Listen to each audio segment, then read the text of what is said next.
Welcome back. ఇక కాకినాడలో AP deputy CM Pawan Kalyan మాట్లాడుతున్నారు. లైవ్ లో చూద్దాం. డీప్ ఇంట్రికేట్ నెట్వర్క్ లాగా ఉంది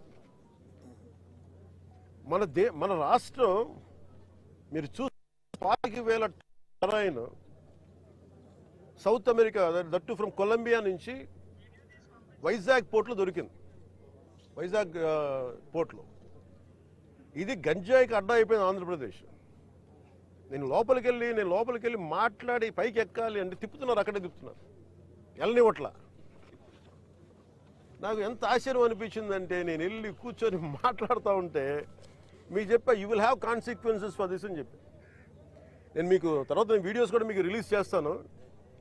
లేదు సార్ మీకు రఫ్ సీ ఉంది, మీరు వెళ్ళటానికి లేదంటే, నేను చెన్నై నుంచి వచ్చాను. నేను రఫ్ సీస్ నాకు నా ఫ్రెండ్స్ సీమెన్స్ చాలామంది ఉండేవాళ్ళు, చాలామంది స్నేహితులు నాకు మద్రాస్ పోర్ట్లో పనిచేసేవాళ్ళు. ఎప్పుడు సరదాగా తీసుకెళ్తే అలలు పడవలోకి వచ్చి మనకి టగ్ బోట్స్లోకి వచ్చి ఇంకా ఇలాంటి బోట్లోకి వచ్చి కొట్టే సమయంలో నన్ను తీసుకెళ్లేవాళ్ళు siemens.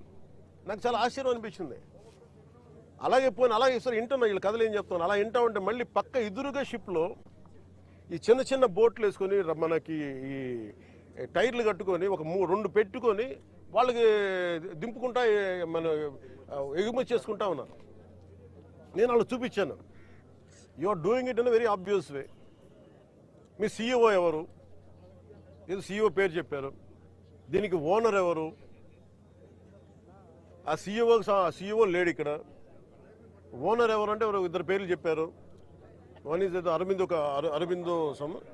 Aurobindo వాళ్ళదంట.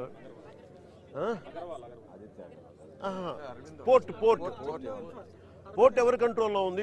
Purely it's not government, it's purely private control port. ఇది స్టేట్ కంట్రోల్ ఉన్న పోర్ట్. ఇది నాకు అనిపించింది ఇలా చూస్తే, లోపలికి వెళ్ళి చూస్తే, మన హోప్ ఐలాండ్ చూస్తే అసలు ఏ విధంగా కట్టుదిట్టంగా లేదు. 975 కిలోమీటర్ కోస్ట్ లైన్ ఆంధ్రప్రదేశ్కి. India is going to be trillions of dollar, almost Modi గారు చెప్పిన $7 trillion ఎకానమీ ఉంది దీనికి భవిష్యత్తు. ప్రపంచ దేశాలు మనల్ని ఎదగనిస్తాయా లేదా, మన బలహీనతలు ఏంటని చూస్తారు. ఆంధ్రప్రదేశ్ కోస్ట్ లైన్ మనకి ఎంత బలమో అది మనకంత బలహీనత కూడా. ఎందుకు చెప్తున్నాను ఈ మాట అంటే, వైజాగ్కి పాకిస్తాన్ నుంచి వచ్చిన ఆ యుద్ధ సమయంలో మీకు గజనీ సబ్మెరీన్ చూడొచ్చు. నేను చెప్పాను ఈ రోజున ఈ పబ్లిక్ డిస్ట్రిబ్యూషన్ రైస్ తాగదు స్మగ్లర్లు చేసేది. ఆర్డిఎక్స్లు ఇంపోర్ట్ చేసుకోవచ్చు. ఓఎన్జీసీ ఇలాంటి గ్యాస్ నిక్షేపాలు ఉన్న చాలా కీలకమైన ఇన్స్టిట్యూట్ మనకి వ్యవస్థలు సంస్థలు ఉన్నాయి ఇక్కడ. ఒక 100 కిలోల ఆర్డిఎక్స్ని తెచ్చేసుకుని ఎవరు చూసేవాళ్ళు ఎవరు లేడు, నాదుడు లేడు. It is not just about public distribution సంబంధించిన రైస్ సంబంధించిన ఒక్కటే కాదు ఇది. సో మ్యారిటైమ్ సెక్యూరిటీ ఇష్యూస్ కూడా ఉన్నాయి దీనికి. మ్యారిటైమ్ సెక్యూరిటీ ఎక్కడుంది? మ్యారిటైమ్ పోలీసింగ్ ఎక్కడుంది? ఈ పోర్టు ఫ్రీ ఫర్ ఆల్ అయిపోయింది. ఉగ్రవాదులు కసాబ్ లాంటి వాడు ఎలా వచ్చాడు? ఎక్కడ మనకి కరాచీ నుంచి బోట్లో వచ్చి కాల్ చేశాడు. ఇండియాకి చాలా వల్నరబుల్ పాయింట్ అయిపోయింది మన దగ్గరికి వచ్చి ఉగ్రవాదులు వచ్చి రావడానికి. ఇది కేవలం నేను ఒక పీడిఎఫ్ ఈ పబ్లిక్ డిస్ట్రిబ్యూషన్ సిస్టమ్ రైస్ సంబంధించి ఒకటే నేను మాట్లాడలేదు. వెరీ వల్నరబుల్ ఈ పోర్ట్ ఇది. ఎవరు దీన్ని పట్టించుకునే ఇది లేదు. ఎస్పీ గారికి నేను వెరీ బిగినింగ్ రోజున చెప్పాను. ఎస్పీ గారికి నేనే స్వయంగా పిలిచి చెప్పా, ఇది వల్నరబుల్గా ఉంది ఈ port, please focus on it అంటే ఇప్పుడు దాకా రిపోర్ట్ లేదు నాకు. ఇంకా కలెక్టర్ గారు ఇంకొంచెం ఇనిషియేటివ్ తీసుకొని చేయబట్టి మా మనోహర్ గారు, కొండబాబు గారు వీళ్ళందరూ కూర్చొని ఒక టీం లాగా పనిచేసి ఈ రోజు నేను పట్టుకోగలిగారు. మన సుధీర్ గారు కూడా సివిల్ సప్లైస్ చైర్మన్, ఆయన కూడా మీరు ఎంత పట్టుకున్నారండి నిన్న?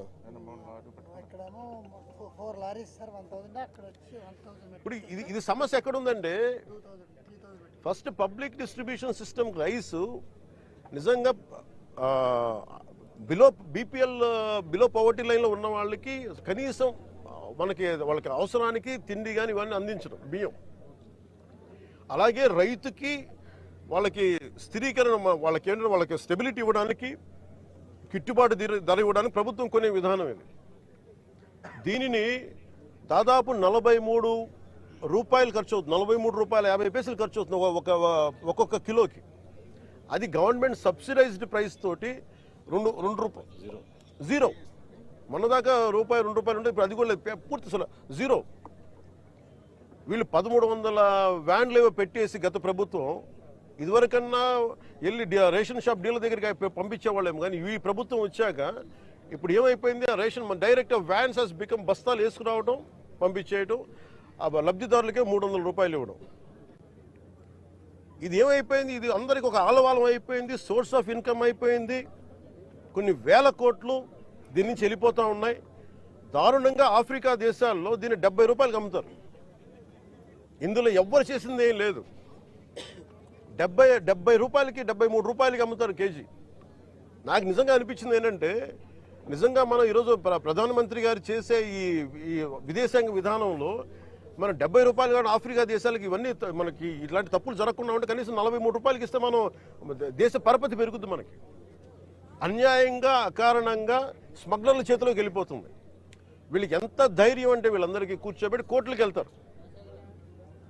కోర్టులకు వెళ్ళి నా మీద ఒత్తిడి పెడతా ఉన్నారు. నా మీద కూర్చోబెట్టి మీరేం చేయలేరు ఇట్లా మాట్లాడుతున్నారు నాతోటి. నేను ఈరోజు ఇందాకే చెప్పాను, ఫస్ట్ దీనికి సంబంధిత పోర్ట్ ఎవరు, CEO ఎవరో, ఈ స్టేక్ హోల్డర్స్ ఎవరు, వాళ్ళకి నోటీసులు పంపించండి. వాళ్ళకి ఆ షిప్ని సీజ్ చేయండి. నేను I want to right a letter to home ministry. Amit Shah గారు లెటర్ రాద్దాం అనుకున్నాను. ఇది మోస్ట్ వల్నరబుల్ పోర్ట్. ఇది మ్యారిటైమ్ సెక్యూరిటీకి, నేషనల్ సెక్యూరిటీకి చాలా ఇబ్బందిగా ఉంది. ఇక్కడ కీ ఇన్స్టలేషన్స్ ఉన్నాయి. ఇక్కడ ONGC గ్యాస్ నిక్షేపాలు చాలా కీ ఇన్స్టలేషన్స్ ఉన్నాయి. తూర్పుగోదావరి జిల్లా అంతా, ఉమ్మడి తూర్పుగోదావరి జిల్లా అంతా కేజీ బేసిన్ ఉంది. ఒకప్పుడు ఉగ్రవాదులు మనం కూర్చోబెట్టి బాంబేలో పెద్ద నగరాల్లోకి రావాల్సిన అవసరం ఏం లేదు. హైదరాబాద్లో చూసాం, గోకుల్ చాట్ బండార్ లాంటి చోట కూడా వచ్చేసారు. ఇక్కడ వచ్చి ఒక 10 మంది ఉగ్రవాదులు వచ్చి ఎడాపెడగా కాల్ చేస్తే దిక్కు లేదు. ఇక్కడ వాళ్ళు చనిపోవడానికి సిద్ధంగా ఉంటారు ఉగ్రవాదులు. 25,000 టన్నుల 25,000 కిలోల హెరాయిన్ ఆంధ్రప్రదేశ్లో వైజాగ్ పోర్టులో దొరికింది. That shows the vulnerability. అలాగే మనకి అర్షి ట్రేడింగ్ కంపెనీ అని చెప్పి అది ఇక్కడ విజయవాడలో ఉన్నది, అటు వెళ్ళిపోయింది. అలాగే నా దృష్టికి 2 పేర్లు వచ్చింది. ఒకటి అలీషా అనే పేరు చాలా పదే వినిపిస్తూ ఉంది. నాకు అర్థం కాదు ఎవరు అలీషా, ఎవరు అని. అలాగే ఇందాక చూస్తే దాదాపు 16 కంపెనీలు ఉన్నాయి. ఇందాక మనకి కొండబాబు గారు కూడా నేను ఒకటే చెప్తా ఉన్నాను, మనోహర్ గారికి కానీ సుధీర్ గారికి కానీ మేమందరం కూర్చోబెట్టి ఇందాక మనం బోట్లు వెళ్తాం మాట్లాడుకున్నట్టు, it is not about one individual. Smuggling అలవాటు అయిన వాళ్ళు, క్రిమినల్ యాక్టివిటీస్కి అలవాలం అయిపోతే, tomorrow it will be RDX, tomorrow it will be weapons, tomorrow it will pose as a great threat for national security. చేతులు కాలేక ఆకులు పట్టుకున్నట్టు ఉంటుంది.